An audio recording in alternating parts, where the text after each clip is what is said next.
Hello and welcome to another episode of the 905er podcast. My name's Roland Tanner. I am Joel McLeod. And today we're welcoming Gerry Kavanaugh, who's a friend of mine who I've known for a long time, but also an entrepreneur and successful business person in Burlington, who's done some truly astonishing things in your first 40 years on this planet. It's frankly fairly astonishing. He's built a company from the age of 20 that went on to earn over $10 million in revenue.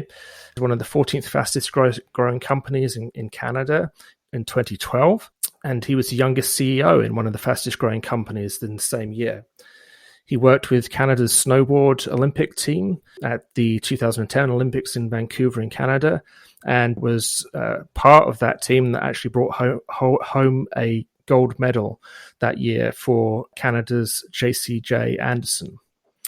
Since then, he's switched focus to commercial aerospace and has won major contracts ever since in the aerospace industry, and has also worked with UK companies in the field of Formula One racing, which has given its name to his current business, which is Formula Technologies. Is that right? Formula Solutions. Anyway, so welcome, Gerry, and welcome to the podcast. Okay, well, welcome to the podcast, Gerry.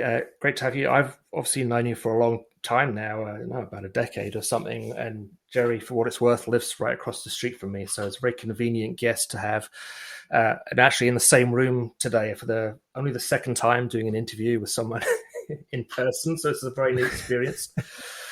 Your resume is kind of amazing, and it's because I've known you so long, I forget the different things you've done. But I mean, just let's go right back to the beginning. You started life as a racing driver at first, and that kind of led you into the technology stuff that you do now. Is that right? Well, tell us about that from the beginning. Oh, absolutely. But you don't quite remember because we've actually known each other for 17 years. Oh my Lord! Yeah. So I just wanted to get that out of the way first.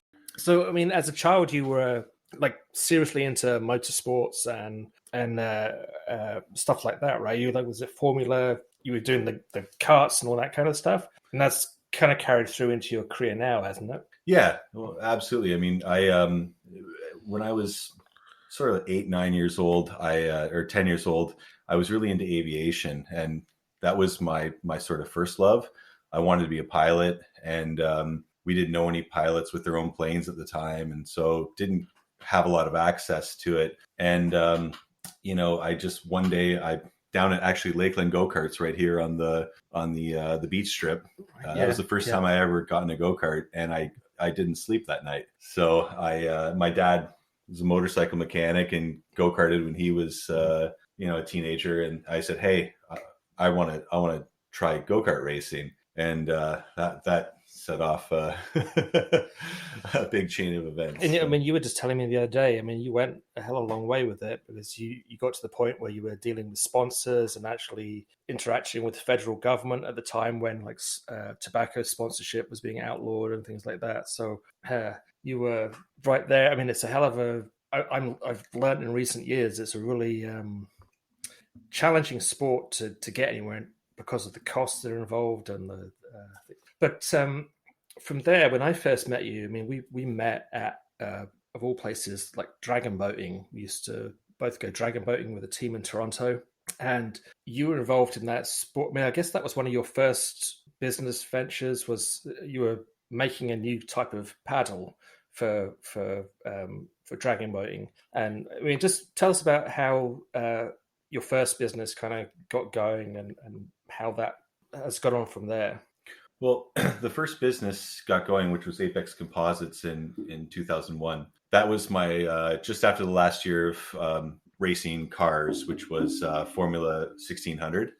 So we were an undercard event to like IndyCar in Toronto or Formula One in Montreal, and Formula Atlantic in Trois-Rivières, and Mosport, Shannonville. Did that for 3 years, and I like to say I ran out of money and talent at just exactly the same time. So I figured it was about high time to think about what I might want to do next. And I was always interested in engineering, and in particularly these composite materials that these race cars were made of. So I decided that I wanted to learn something about that, and then maybe be able to stay involved in motorsport through composites and kind of marry two loves. It didn't pan out that way, at least not at first. We've gone through a big kind of diversion through water sports, snow sports, and I mean, and the amazing thing to my mind is, I mean, I started a company as well, but my company didn't cost anything. All we needed was a computer and an internet connection, and there was like, I didn't have to get venture capital, I didn't have to do any of those things, which frankly I find kind of daunting. You were what, 20, and going into this thing where you needed huge equipment, you're dealing with innovative techniques, and how the hell did you do that? How did you get people to give you money? I guess that's you've got to tell me how to do that. Yeah. Well, at 20, only my parents were helping me out with a little bit of money, and my grandmother invested as well. Not huge dollars, a few $1,000s here and there, but just more or less for me to try to see if this was something for me and if I could develop skills. Because back then, 2001, actually in this area, there was very little composites, anything. I think Comtech was in Burlington and still is, by the way. And then we had Multimatic up in Markham, but there wasn't much else in the GTA. So no companies to work for, no real classes, just one training school in London, Ontario, who I'm happy to say is still going today. And that's where I ended up getting my first education, spent a couple grand for only a week's training course. Really? And that was the most hands-on and theoretical experience I could get at that time. So just to jump in, so I mean, we're talking about like production of some pretty high-tech materials and whatnot. I mean, this is just maybe to give our listeners a bit of insight, because not everyone is going to have the engineering or the technical background to fully appreciate this. But we're not talking like just kind of over-the-counter wares. We're talking like composites for complex machines.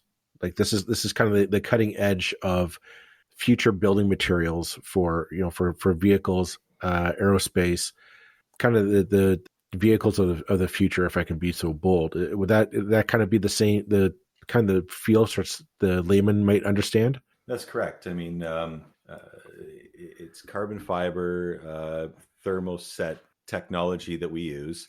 And that's what is used on the Boeing 787 and the Airbus A350.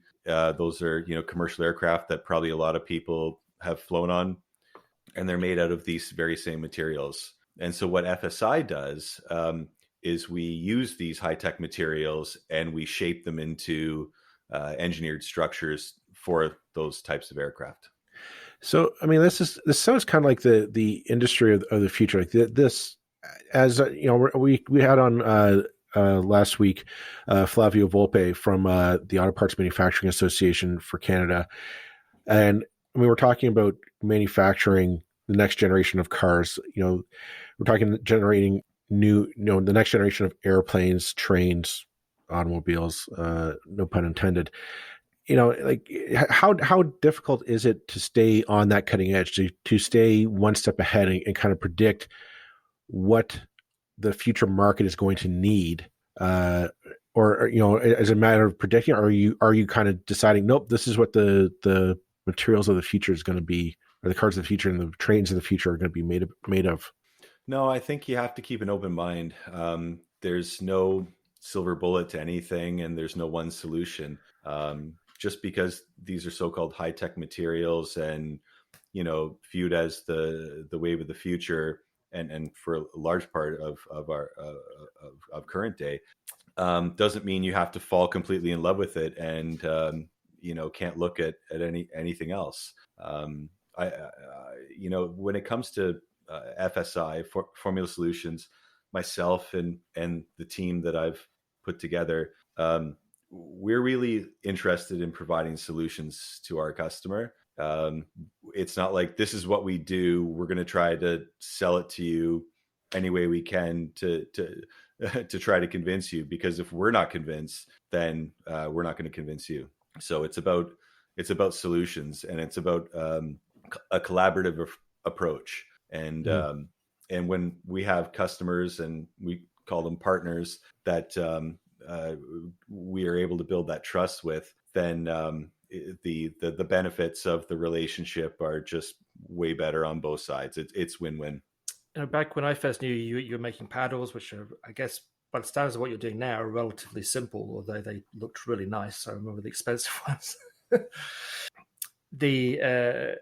then you went through that. From that to, I mean, obviously something that caught quite a bit of media attention was when you worked with the snowboard team during the Vancouver Olympics. How did that come about? Did they approach you and say, build us a board? Was it a board you built, or was it like the whole thing, or was it like the complex bits of it? It was weird. I got a strange email. It was like 2007 or 8.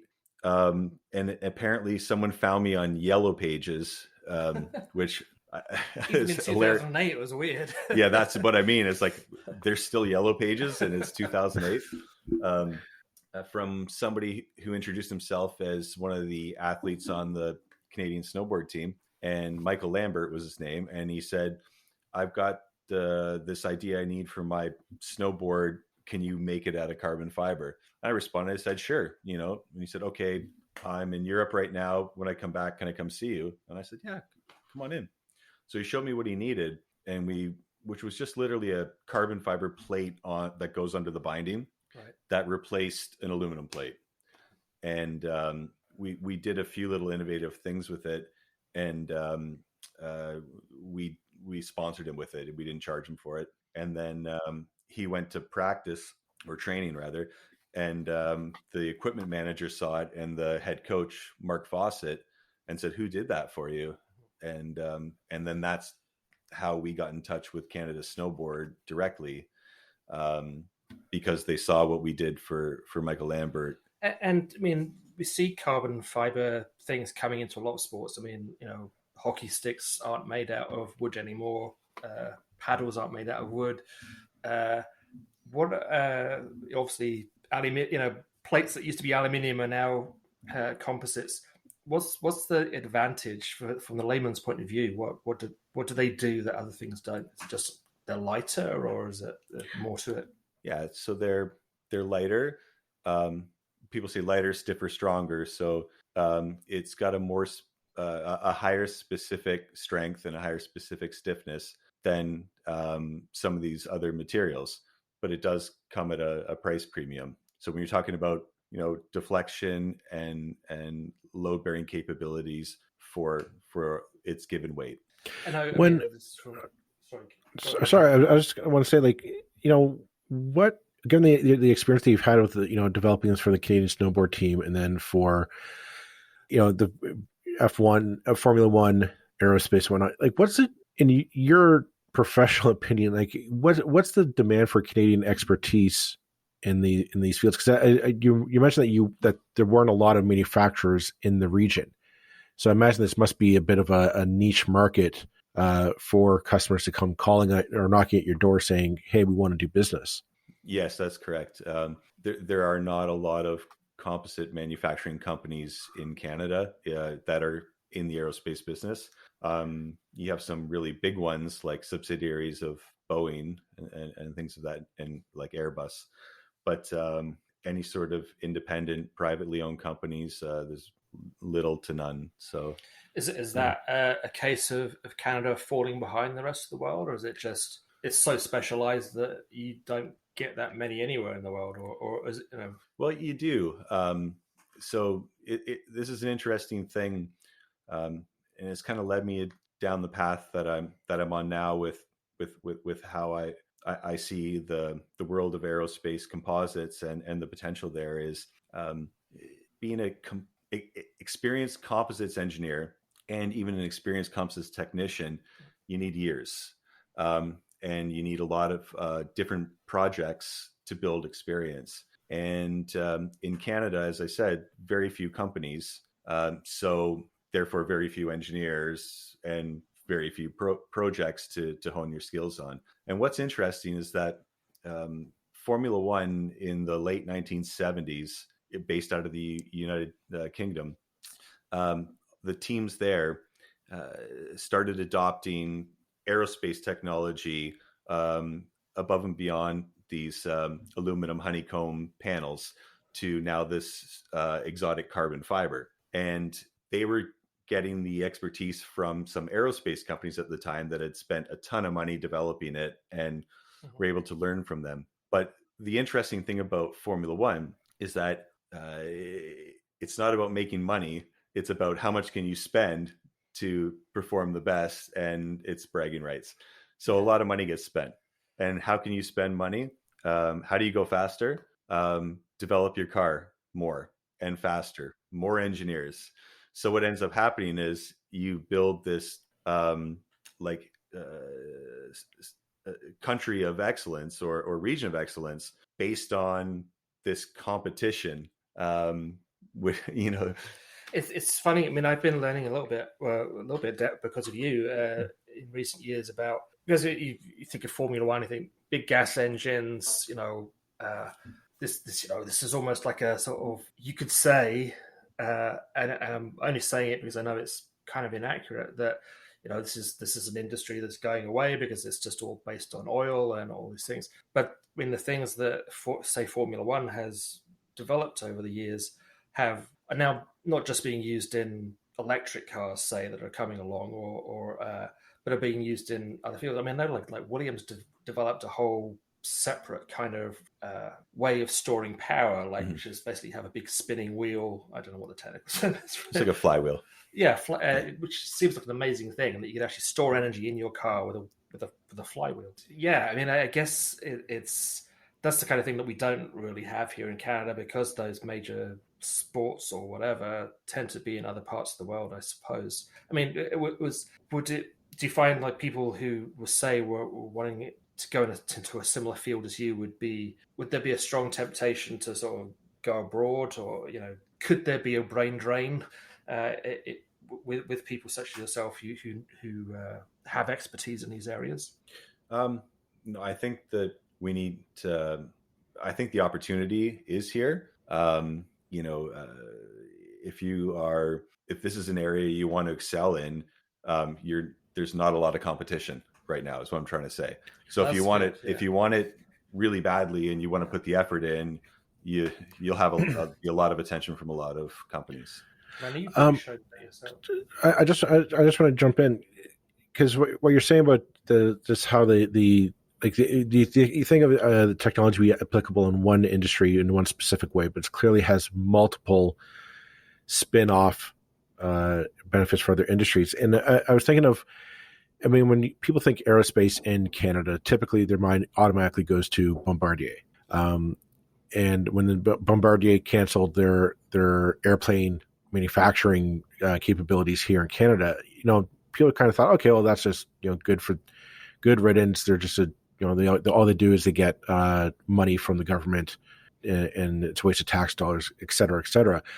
But from what you're describing today, Gerry, like the spin-off loss that we have of this, saying it on top of the new manufacturing materials and how to use these manufacturing materials for better products in other industries down the way.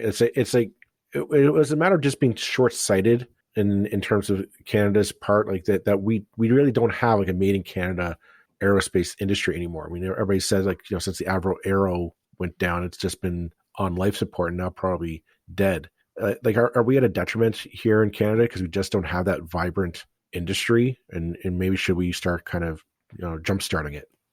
Well, we are currently situated in the 5th largest aerospace hub in the world. Oh.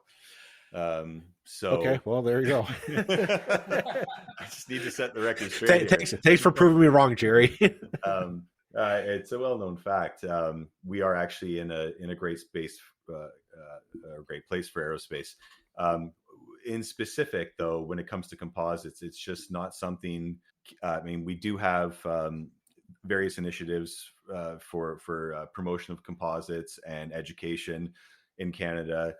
But it's still that portion of the aerospace industry is still very, very small in this country. It's bigger in the US and it's very big in Europe. Good. Just to kind of go on to that, we're talking a lot of things that Roland and I have been talking about on this podcast has kind of been like post-COVID. And we're all talking about we need to get back open, and most people think about the restaurants, but maybe you can give us our listeners a bit of an insight in terms of the manufacturing side that we keep hearing about. Is like what can people expect of like our manufacturing industry in the more higher tech jobs, the more I don't know if the right phrase is professional or intellectual jobs is the right phrase, but just the higher end jobs. Like what do you see? How are you preparing for a post-COVID world where social distancing might be the norm? Well, I mean, we're well prepared, I believe. We look, into the distance, and we're talking about, as far as our business is concerned, is it's going to be skilled manufacturing. It's a well-paying job, great benefits, great place to work. We're on a hiring spree right now, actually, and it's a competitive market. There's a lot of need out there right now, and we're advertising for things like composite laminators, and nobody knows what that is. So even if we say it's well paying, well, I don't qualify because I don't know what that is. But the truth is we're looking at how to reach out to people differently, because your first week on the job is a full week of training.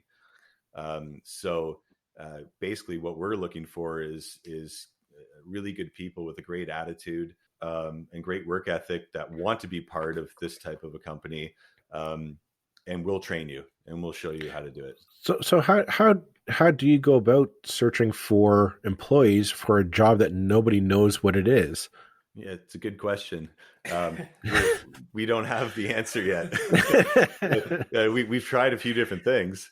Years ago, we had my last company, an opportunity, but we needed to hire people really rapidly and seemed daunting. So we just decided to advertise for cabinet makers, because essentially that's kind of what the job broke down to. So they'd show up as cabinet makers and realize that they're not making cabinets, and it's not made of wood. So. Okay, well. Yeah. Well, like you say, I mean, my experience of hiring people, much more limited than yours, is I'll take a good attitude 100 times out of 100 over whatever your resume says. Because, first of all, because resume is going to be very flattering. and it's that the desire to problem solve your way through a job is the most important thing, isn't it? It's rather than, oh, hey, I don't know how to do this, and then go and ask someone. It's like, okay, no, I'll work this out. But I mean, I know you're dealing with some big new contracts at the moment, and you probably can't speak about those. I'm not sure if you can speak about them or not, but head shaking. Don't even mention those ones. Right. So, I mean, in your bio, you mentioned you're working with those sort of companies in the UK. So can you even talk about the kind of generic kind of things that you work on these days in a way that people can kind of understand? Oh, yeah, for sure. So, we're working on a complex part, trying to problem solve for our customer. And we came up with a unique way of making this difficult part. So that's led to a very large contract. But, one of the ways that we've been able to solve some of these things is, like you said, with these UK partners, because there's so much expertise and from all aspects of composites manufacturing. We can get engineers on short notice contract. We can get composite technicians and things like that for when we have these projects we need to do rapidly. So we had this really challenging problem, and we partnered with a couple companies in the UK. One of them in particular was called MGI, which is Mike Gascoigne International. And he's one of the most successful technical directors in Formula One history. Tyrrell, McLaren, Jordan, Sauber, Toyota. So you name it, he's been around there, and he went into retirement, about I guess it was around 7 or 8 years ago, and that's about when we got in contact because he wanted to do some consultancy work, and then he formed his own design office, and we worked together on a bunch of new programs for aerospace, and realized that we had a model here where we could tap into that expertise and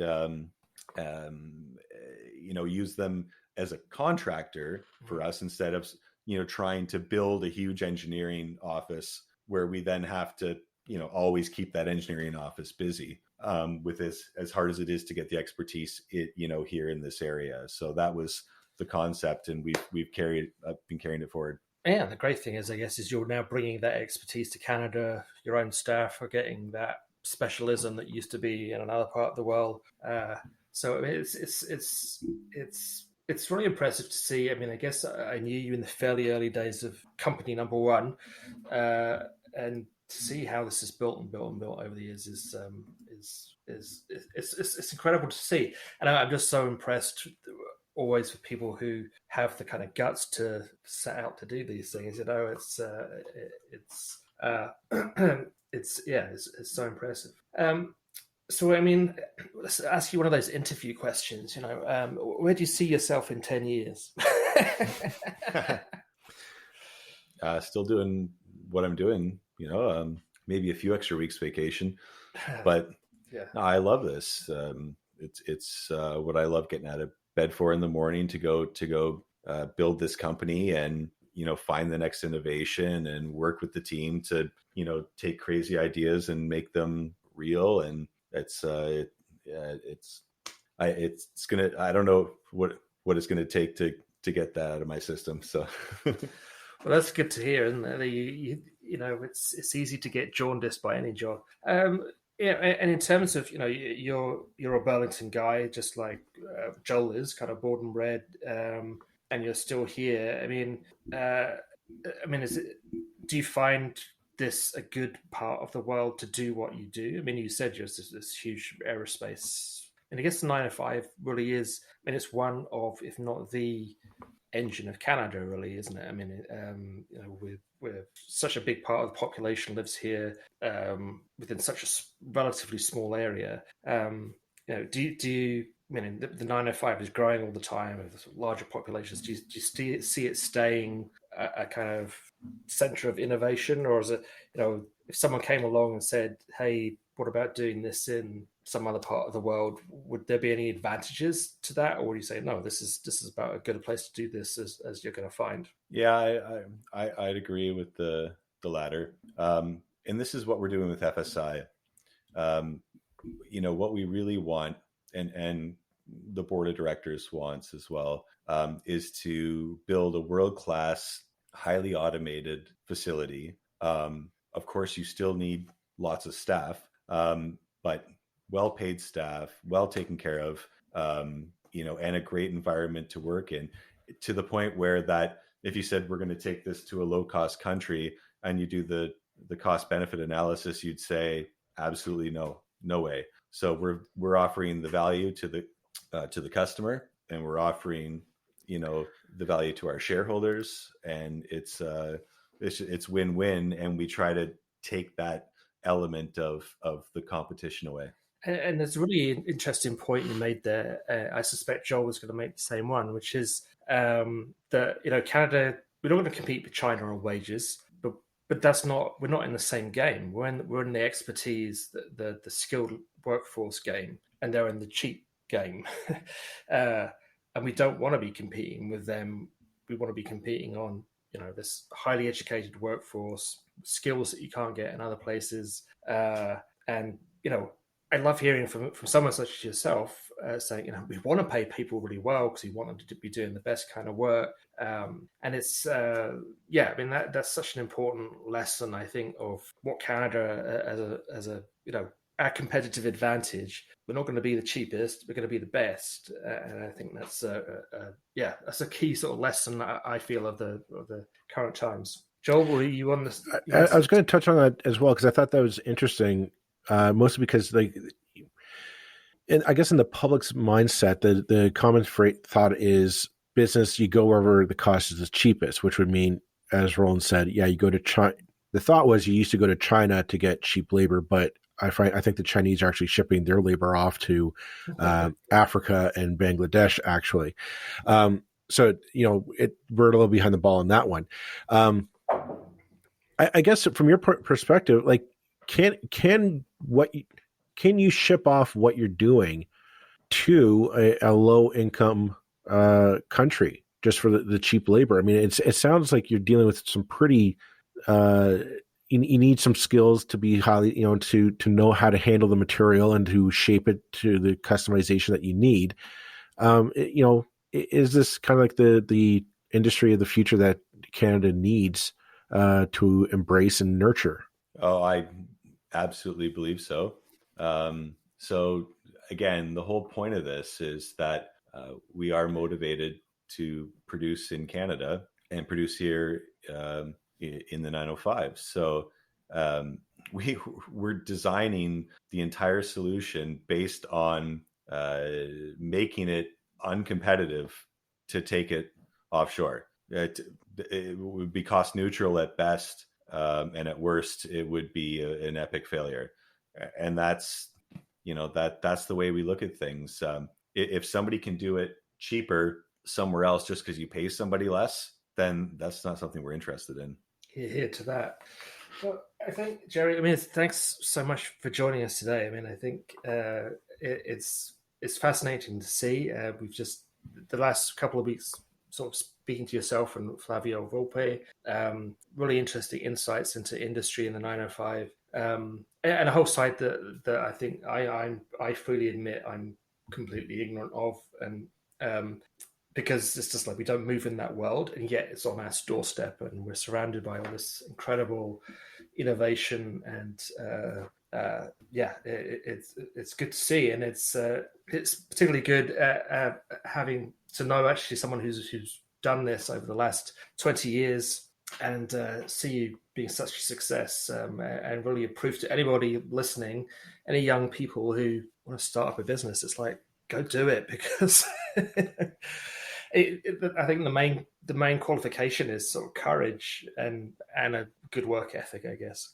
You just have to never give up. And I think, when you give up, then you kind of failed. But if you never give up, there's a really good chance that you will succeed. Well, that's a good place to end it, I think. So thanks so much, Gerry. We're not giving up. However, we are actually taking a break. It's summer vacation for the 905er. Yeah, so we're going to take the next few weeks off. Basically, August we'll be running episodes. Some of our best. What's the word? The greatest hits. Greatest hits from the last year. But we'll be back at the start of September for sure, refreshed and rejuvenated, and with a new lineup of guests. And thanks everybody in the meantime for having listened to us through our first year of the 905er, and we're looking forward to the second year. Bye for now.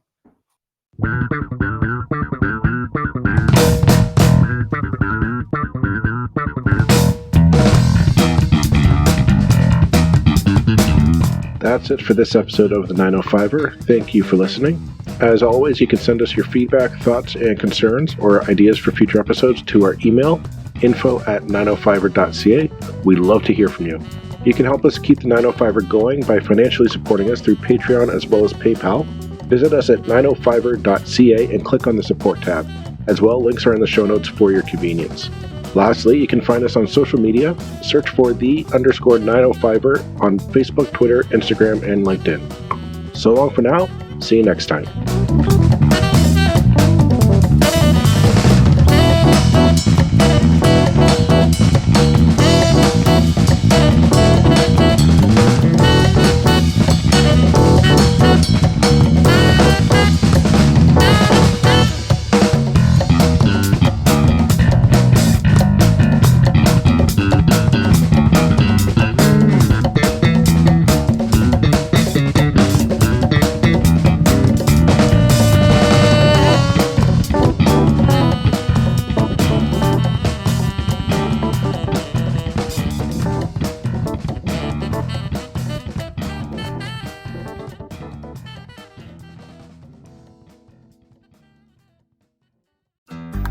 looking to make the most out of this life and optimize your personal wellness? Then check out the Natural Man Podcast. Join me, host Mike C., as we explore all areas of human wellness, physical, mental, and emotional. Learn strategies to optimize your own well-being and be in the driver's seat of your own health. Remember, your doctor works for you. Learn biohacks, neurohacks, ways to improve sleep, and ways to optimize your body and your mind. Check us out on Apple, Spotify, the Fountain app, and at naturalmanpodcast.com.